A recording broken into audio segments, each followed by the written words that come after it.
Hello, baking സോഡയും ഈസ്റ്റും ഒന്നും ഇല്ലാതെ തന്നെ നല്ല പൂ പോലത്തെ സോഫ്റ്റ് ആയിട്ടുള്ളൊരു വട്ടയപ്പത്തിൻ്റെ റെസിപ്പിയാണ് ഇന്ന് കാണിക്കുന്നത്. അപ്പോൾ നമ്മൾ 2-3 വട്ടയപ്പം ചിരട്ടയിലും കൂടെ ഉണ്ടാക്കിയിട്ടുണ്ട്. അപ്പോൾ അതിനായിട്ട് നമ്മൾ 2 കപ്പ് പച്ചരി എടുത്ത് വെച്ചിട്ടുണ്ട്.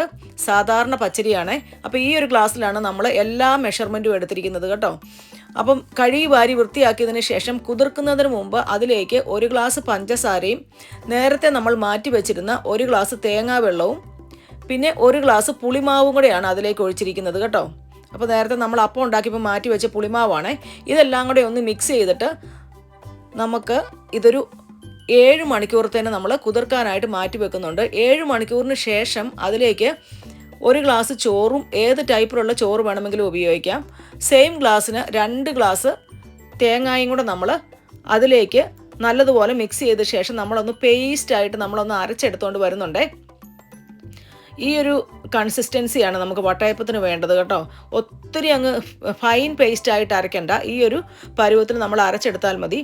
അപ്പോൾ നിങ്ങൾക്ക് ആർക്കെങ്കിലും ബേക്കിംഗ് സോഡയും ഈസ്റ്റും കഴിച്ചാൽ പുളിച്ചു തേക്കട്ടലോ ഗ്യാസ്ട്രൈറ്റിസോ അതുപോലെ എന്തെങ്കിലും അലർജിയോ ഉണ്ടെങ്കിൽ ഈ ഒരു റെസിപ്പി നിങ്ങൾക്ക് ഉപയോഗിക്കാം കേട്ടോ. അപ്പോൾ നമ്മൾ ഓവർനൈറ്റ് പുളിച്ചതിന് ശേഷം രാവിലെ നമ്മൾ ഒരു 7-8 മണിക്കൂർ ഇത് പുളിക്കാൻ വെച്ചിട്ടുണ്ടായിരുന്നേ.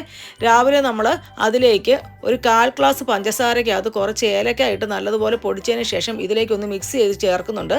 ആവശ്യത്തിനുള്ള ഉപ്പും കൂടെ നമുക്ക് ചേർത്ത് കൊടുക്കാവേ.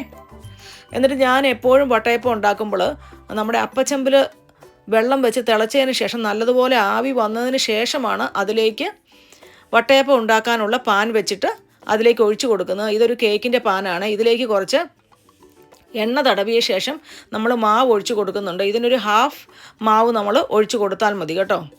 പിന്നെ അതൊരു 5-6 മിനിറ്റ് കഴിയുമ്പോഴേക്കും നമുക്ക് അതിലേക്ക് എന്തെങ്കിലും നട്ട്സോ അങ്ങനെ അതുപോലെ ഗ്രേപ്സോ എന്തെങ്കിലും ചേർത്ത് കൊടുക്കണമെങ്കിൽ ചേർത്ത് കൊടുക്കാം. അതിന് മുമ്പ് നമ്മൾ ഉണ്ടാക്കുമ്പോഴേ ചേർത്ത് കൊടുക്കുവാണെങ്കിൽ അത് അതിനുള്ളിലേക്ക് താഴ്ന്നു പോകും. അതുകൊണ്ടാണ് നമ്മളൊരു 5-6 മിനിറ്റ് ആവി കയറിയതിന് ശേഷം അതിലേക്ക് വെച്ച് കൊടുക്കുന്നത്. ഇനി ഒരു അരമണിക്കൂർ കഴിഞ്ഞപ്പോഴേക്കും നമ്മളുടെ വട്ടയപ്പം റെഡി ആയിട്ടുണ്ടേ.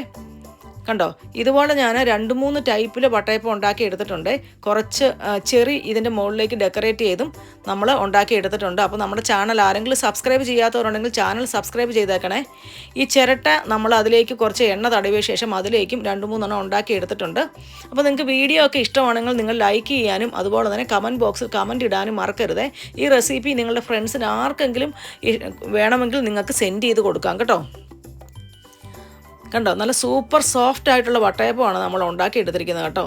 കണ്ടോ, ചിരട്ടയിലുണ്ടാക്കിയ വട്ടയപ്പവും അതുപോലെ തന്നെ നമ്മൾ പാനിലുണ്ടാക്കിയ വട്ടയപ്പവും നല്ല സൂപ്പറായിട്ട് വന്നിട്ടുണ്ട്. അപ്പോൾ നിങ്ങൾ ഇതൊന്ന് ട്രൈ ചെയ്ത് നോക്കണം ഈസ്റ്ററിന് കേട്ടോ. Thank you for watching.